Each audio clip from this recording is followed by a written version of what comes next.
I also want to thank Charles and the Arab Tribune. I want to thank my wife and 3 kids. I appreciate them being here and putting up with me during this campaign. Glad to be here tonight. When you say forum in Arab, that can be a little difficult for a guy like me. And I've been at some places where I can't get past the front door. I want y'all to know that I'm a conservative Southern Democrat. I want you to know a little bit about my work history. My parents taught me the value of hard work. Got my first paid job at 17 and a florist. Started mowing grass and acted as a handyman. Worked my way through college. In college, I waited tables and bus tables. Paid my own way through college. Then I got a job teaching. Glad to teach. After teaching, I went to law school. Got another job there, pumping gas, and also running a freshman dorm. I was happy to be able to pay my own way through law school. When I graduated, I went to work in Birmingham, worked off my student loans there, paid back $100,000 in 4 years. As soon as I got that done, I moved home, hung a shingle, and I've been practicing law in Gunnersville ever since, making payroll every Friday for 20 years. As you know from that description, I have to budget my money. I always have. Budgeted my money in this campaign. Why? Because I don't take any campaign contributions. I do that so you'll know that you will always know that my loyalty is to the people of the 27th District, not the campaign contributors. I have a little ditty about that you might have heard. No cash. I won't take money. It's true.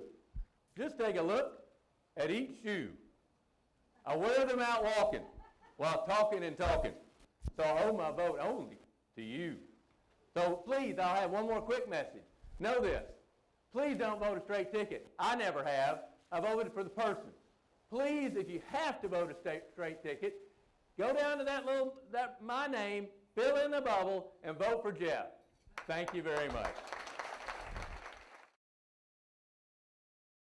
Mr. McLaughlin, your candidate's specific question is, you have repeatedly said that you do not take campaign contributions, yet individuals are buying ads for you in the newspapers, and AVO is running a TV commercial for you. Is this not an in-kind contribution that you should be claiming on your campaign finance reports? What's the difference in not accepting campaign contributions, yet having others pay for advertisements for you? There's a very simple difference, Mr. Kinnemer. Alabama law under the Fair Campaign Practices Act does not define a campaign contribution as something that is paid for by a third party. A candidate cannot control the message of a third party. And the Alabama law is clear under the Fair Campaign Practices Act, Section 17, 15, 12, any paid political advertisement or electioneering communication appearing in any print media or broadcast on any electronic media shall clearly and distinctly identify the entity responsible for paying the advertisement or electioneering communication. That's the law of Alabama. It's not a campaign contribution. But because it was raised by Mr. Wes Long some time ago, I made sure of it by calling the Secretary of State's office and positing that question directly to Jim Bennett, our Republican Secretary of State. His answer is, Mr. McLaughlin, it is our understanding that if a third party chooses to pay for a political advertisement without the candidate's coordination or permission, the candidate is not required to report that political advertisement as a contribution. I'm delighted that some people have decided to take out ads, and I deeply thank you. I don't know what you're saying, and I appreciate it when I read them. I read them when y'all do in the newspaper, and I'm delighted with them. They're not my message. They're the message of third parties who want to get involved in this race, just as there are many other third-party messages out there under the First Amendment. It's our God-given right under the First Amendment of the United States Constitution to speak our minds in politics. So,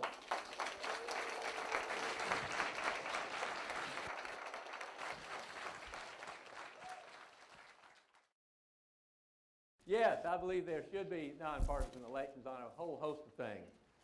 Let me give you an example.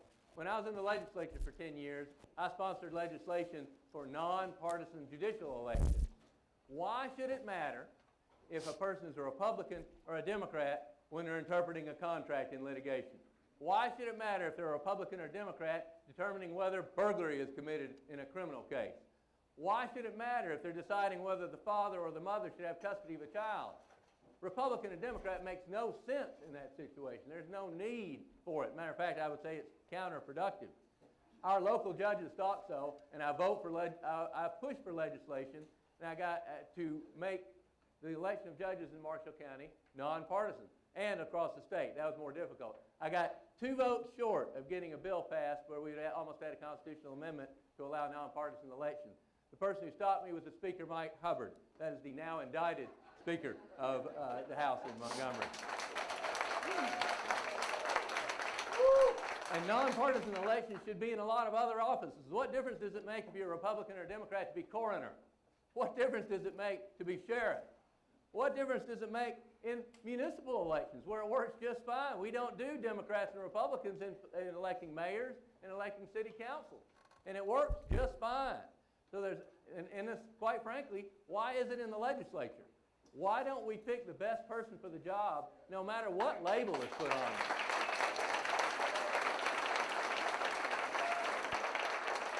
And what's worse is sometimes when you pick somebody by a label, and just a label, you end up with some folks in office who don't do good things.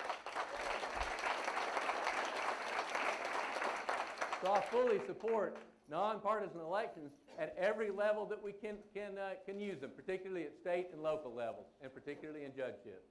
Thank you. Yeah.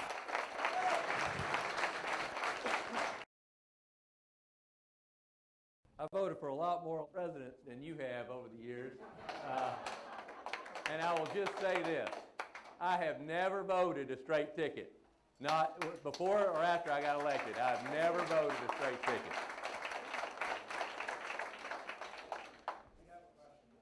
I do. Mr. Ainsworth, where do you stand on nonpartisan judicial elections?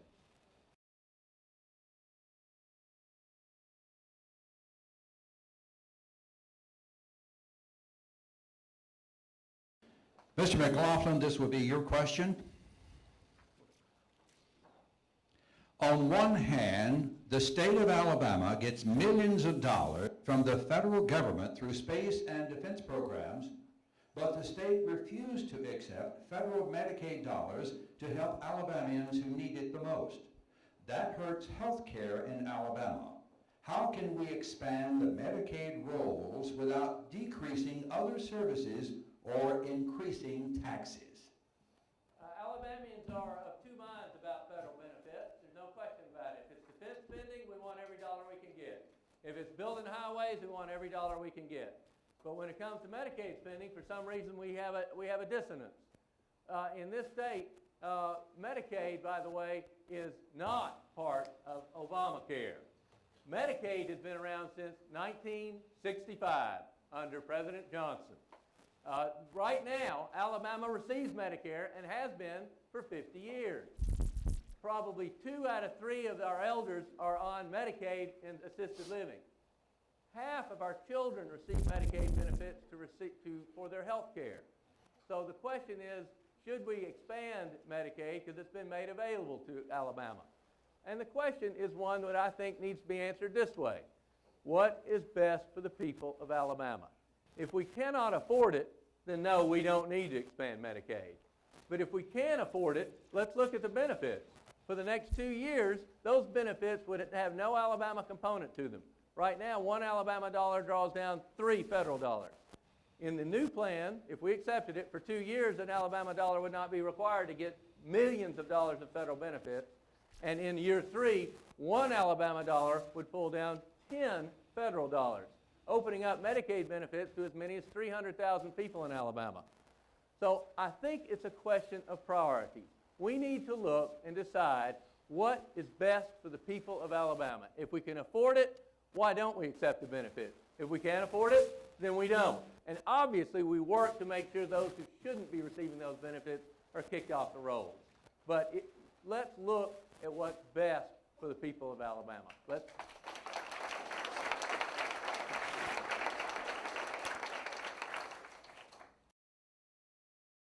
Mr. Ainsworth, I understand your position about Medicaid, so I ask you this question. What is your solution to the problem that approximately 300,000 people face in Alabama of being eligible for Medicaid but not be available to them, So they end up in Alabama hospital emergency rooms without any means to pay for their treatment. How would you solve this problem?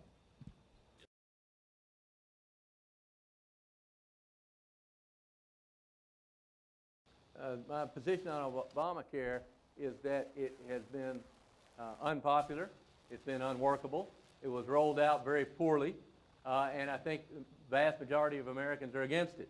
I think President Obama and Congress goofed up when they passed it.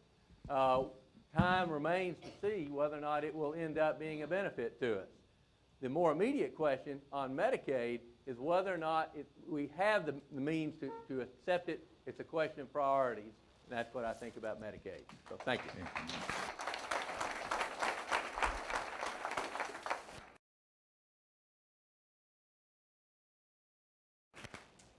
Mr. McLaughlin, you will go first on this question.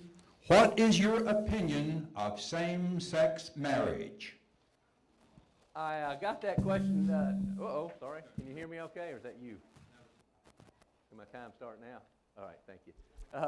First, I'll ask you this. Did y'all ever think we would use the term same-sex marriage? That's not a marriage. That's my thought. When I first heard that term a few years ago, I thought, what? I'm opposed to same-sex marriage. It's not a close question. I'm for tolerance, but I'm opposed to recognizing same-sex marriage. Now, in Alabama, this is a bipartisan issue. The Democrats don't think one way about this issue and Republicans another. Not in Alabama. So don't worry about that issue with me.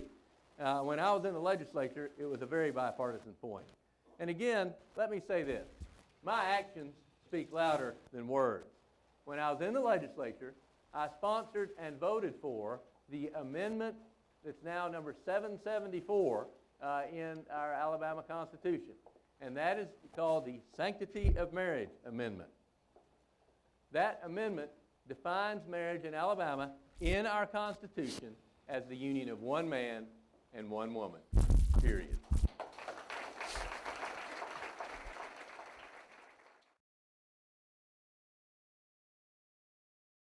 How about if I say, it sounds like the question generally is, how would I reform public education? Is that fair enough? All right, can you hear me? Okay. I want to say first, I support public education. I'm a strong supporter, and it's been hurt in the last 4 years. Let me tell you how I would start reforming public education. First, I would repeal the Alabama Accountability Act. That takes money out of our public schools and puts them into private schools. Our hard-earned tax dollars go into private education. In Alabama, each year, under the Alabama Accountability Act, $40 million is coming out of the Education Trust Fund and going to private schools, or actually currently going nowhere but out of public education. That's not right. In Marshall County alone, we've lost $1 million a year due to the Alabama Accountability Act. I would work hard to try to get that law repealed. The second thing I would do would be to repeal the Rolling Reserve Budget Act. The Rolling Reserve Budget Act basically puts Alabama in proration permanently. You can never spend the dollars available for public education as long as this bill is in place. Third, I would restore teacher pay. I would restore teacher pay. They've all received a cut over the last 4 years.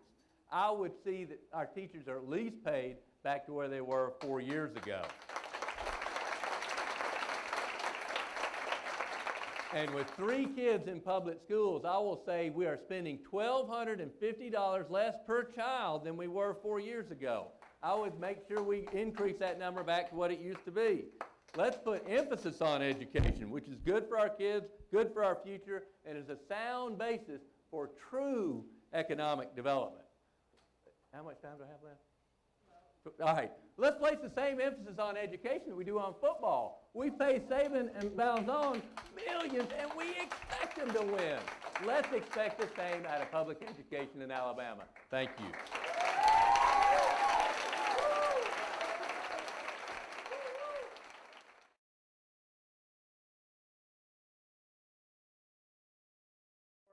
I voted against the pay raise. I never voted for a pay raise. And I'll tell you right now, I'll vote for public education every opportunity I get. You don't have to check with me. I'm voting for public education every single time, right down the line.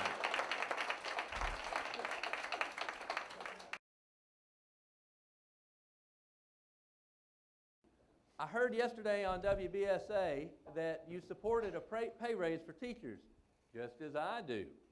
So I'm asking you, do you consider my position conservative on this issue, or is your position liberal?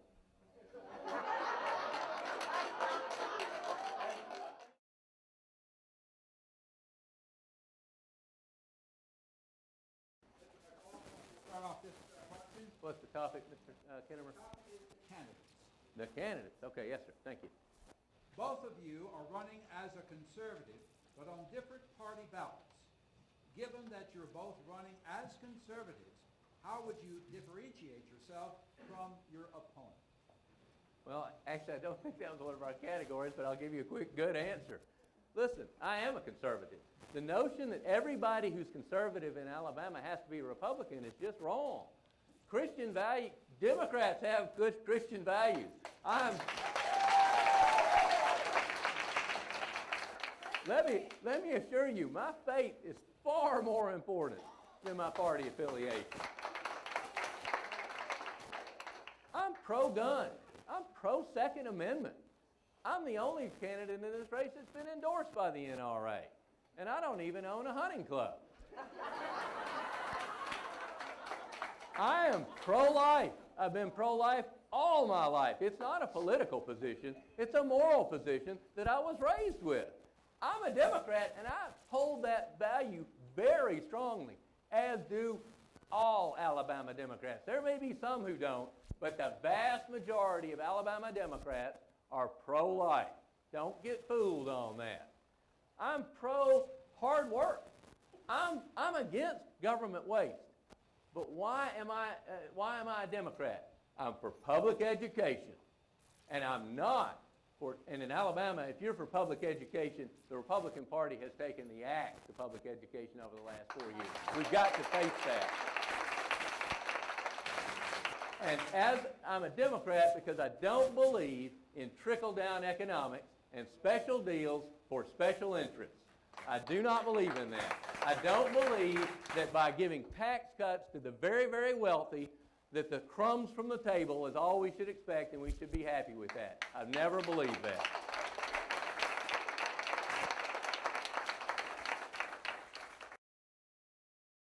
You have a question, sir? Well, I'll ask this. You just rattled off a whole bunch of folks that changed parties. I'm going to ask you this. Who do you have more respect for? Somebody who changes parties because the political winds are shifting, or somebody that sticks with what he believes in and fights hard?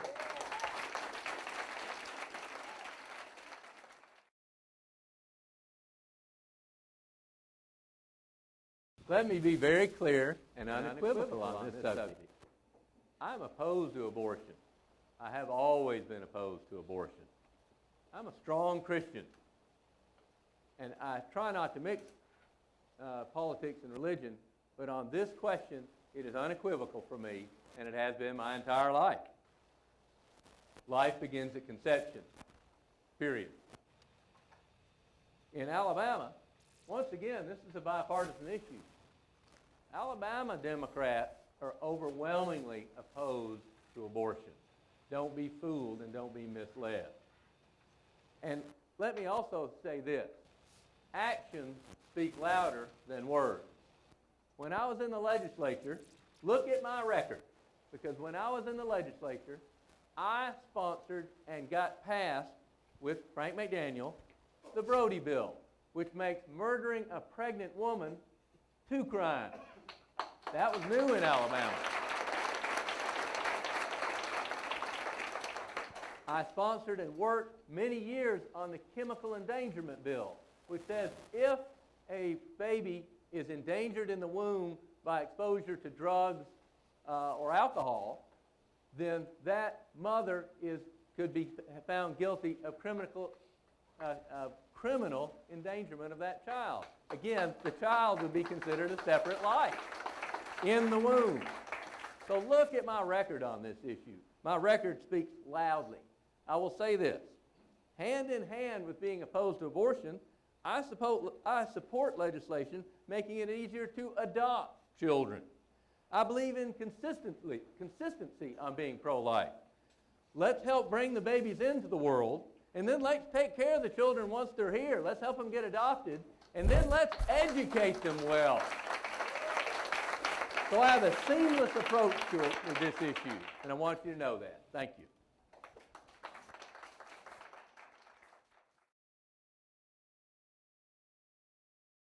You said a moment ago that you wanted to pass a law to overturn Roe v. Wade. Roe v. Wade is a 1973 decision from the U.S. Supreme Court. What can you do? Are you aware that the only entity that could change Roe v. Wade is the United States Congress, and you are running for the office of state representative in Montgomery? Are you aware of that?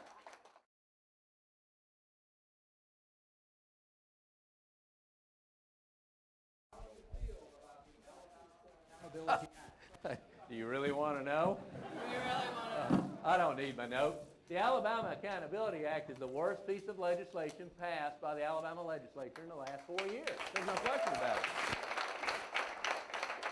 It was passed in the dead of night. Now, I've been down there. A bill comes to you, and it might be 5 or 6 pages or 10 or 12 pages, and a committee is supposed to review it. It takes a long time. Y'all remember how a bill becomes a law, I'm a bill on Capitol Hill, all that stuff. Well, there are 6 steps. It's hard. It takes time. You're not supposed to substitute a bill in the middle of the night on the last night of a joint committee. That's what happened on this bill. One bill went in, and a totally different bill came out. It never went through the committee process. So the way it was passed was underhanded, improper, and probably unconstitutional. In addition, what it did is disastrous. And let me tell you what it was motivated by. I'll tell you, it speaks straight from the heart. It was motivated by a political payback time by Republicans against the AEA. That's what it was all about. It was not about our children. It was not about teaching them better. It was not about really helping schools. It was about politics. What we need to do is get all that aside, and we need to look at what's best for our children, what's best for children in school. Alabama Accountability Act is not that program. The Alabama Accountability Act takes $40 million a year out of public education, takes $1 million a year out of the schools in Marshall County, and it funds private education. Now, I'm all for the right to send your child to private school. Send your child to private school if you want to, but the taxpayers shouldn't pay for it, and that's what that bill does.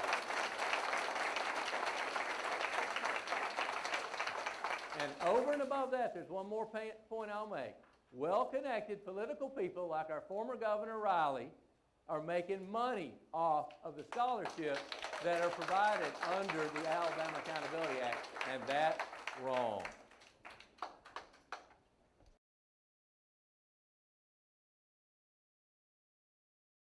Mr. Ainsworth, if you're for repealing the Alabama Accountability Act, once again I'm going to ask you, am I conservative on this issue, or are you liberal on this issue?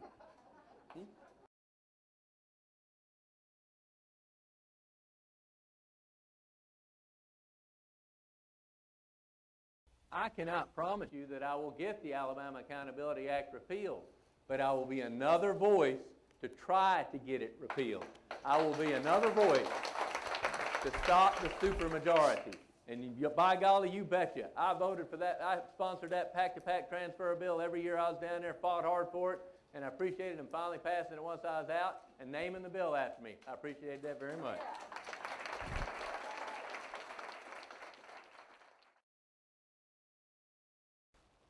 There's been a lot of discussion regarding tax reform. This is on taxes, of course. Okay. And constitutional reform. Are these not just code words for increasing taxes? Will you, or have you signed a pledge for no tax increases? So the question was about taxes. So let me answer the question about taxes. No, I don't think we need any new taxes. But I do oppose dipping into the Capital Improvements Trust Fund to balance the general fund budget. You and Arab know that Mr. Wisnant put an article about this out back in 2012 when there was a vote about it. And I said then, as I say now, we should not be tapping the Capital Improvement Trust Fund to balance our state general fund budget. That's robbing from our future. Anybody can balance a budget on a credit card, and that's essentially what our legislature's done the last 3 years when it comes to the general fund. I would take a different approach. We should, in our tax code, it looks like a Swiss cheese. There are special deals for special interests. There are loopholes that you can drive a bus through. My wife shops at Target, and I love it. I hate to pay the bill. But Target doesn't pay its bill in Alabama because we don't have a law that says a corporation that's a multi-state or multinational corporation should pay its fair share of taxes on profits it makes in Alabama. We don't have a law like that. So you know what Target does? It says, oh, gee, we got to pay the corporate office some money for some of the duties that the corporate office in Delaware gives us. So we'll say we have to pay Delaware, and oh, gosh, we didn't make any money in Alabama. And they pay no taxes. They're not alone. $40 billion in corporate income went untaxed in Alabama due to those loopholes.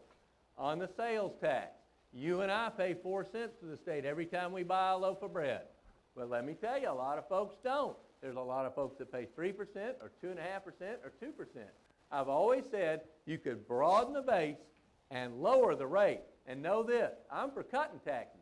I voted and put legislation in the hopper to take sales tax off of food in Alabama. And I will do that again. We shouldn't tax food in Alabama. I'm a tax cutter. Thank you.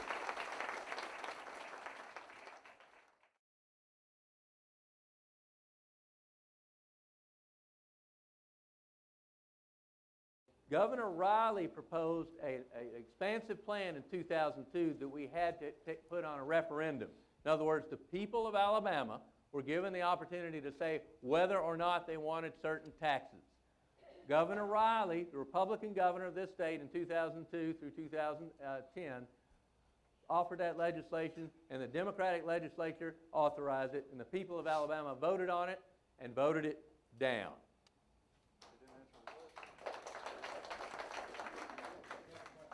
I do. Mr. Ainsworth, would you agree that Alabama's tax system is one of the most regressive in the nation? And if so, what would you do, if anything, to change this?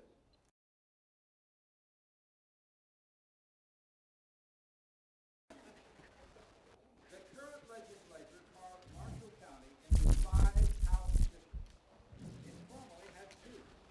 What kind of major issues do you see with having 5 representatives, especially when 3 of them only represent a very small portion of the county? I wasn't prepared for this question at all. Other than the attack on public education, the redistricting mess is the worst thing to come out of Montgomery in the last 4 years.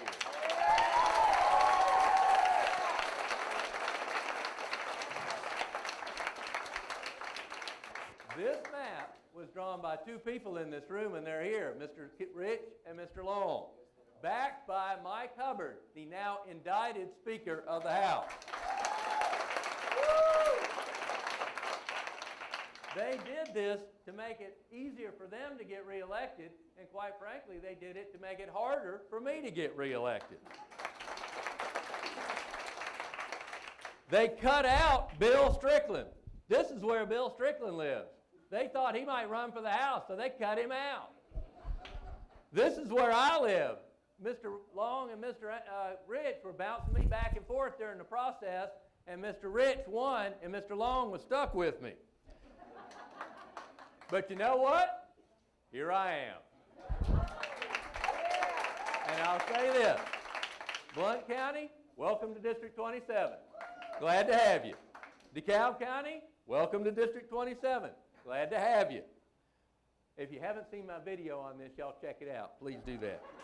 The real problem is that this mess makes Morgan County, Coleman County, and Blount County now have a vote in our local issues, and that's a real problem. I want you to know that in 2002, I participated in the last redistricting before this one, and you didn't hear a complaint at all.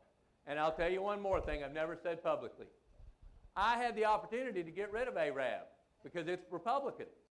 I didn't take it because I thought it would be bad for Arab and bad for Marshall County. You never heard a peep about redistricting when I was in the legislature.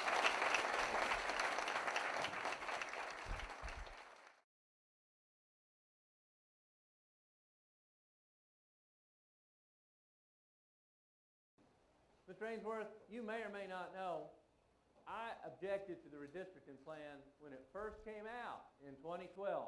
I was very loud about this.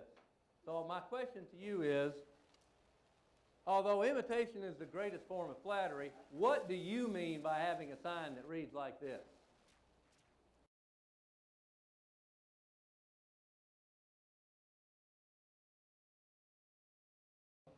The redistricting plan, and there was a cert was granted on it recently. If the Supreme Court cuts that says this plan is a gerrymandered plan, which I believe it to be, then you know what will happen? A federal judge will say, Legislature of Alabama, redraw the map right now. It happened to Alabama in the 80s. So we might get the opportunity to redistrict in the next year or two if a federal judge says we have to. We're now ready for our closing statements.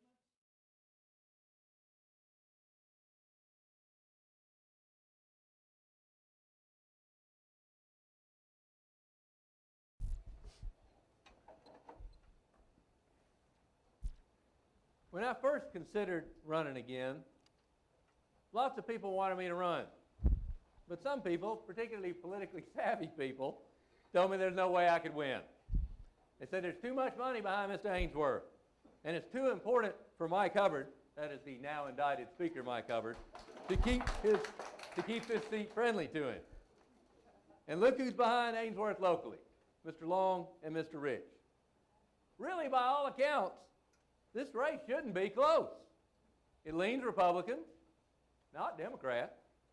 My opponent has essentially unlimited funds, and the district was gerrymandered to make it impossible for me to win. But here I am, thanks to the good people of District 27. Everywhere I go, I hear people say, we don't want another tool of the special interest. Everywhere I go, I hear people say, we do not want another yes man for Mike Hubbard. Everywhere I go, I hear people say they want someone who will fight for them. Working people, people who make up the backbone of this country, folks who are on the job, folks who are raising kids, retirees, teachers, people who make car payments, people who make mortgage payments. They want somebody who's going to fight for them, someone who will stand up for them. I am pro-life, I am pro-family, I am pro-Second Amendment, and I am pro-public education. I believe in hard work. I believe in doing what you say you're going to do. I believe in the Great Commission. Love God and love your neighbor. I believe, as my father taught me, to make the world a little bit better every day. And I believe if you will stand with me, that together we can stand up for District 27. We can stand up for Alabama. Send me back to Montgomery, and I will stand up for you. God bless you.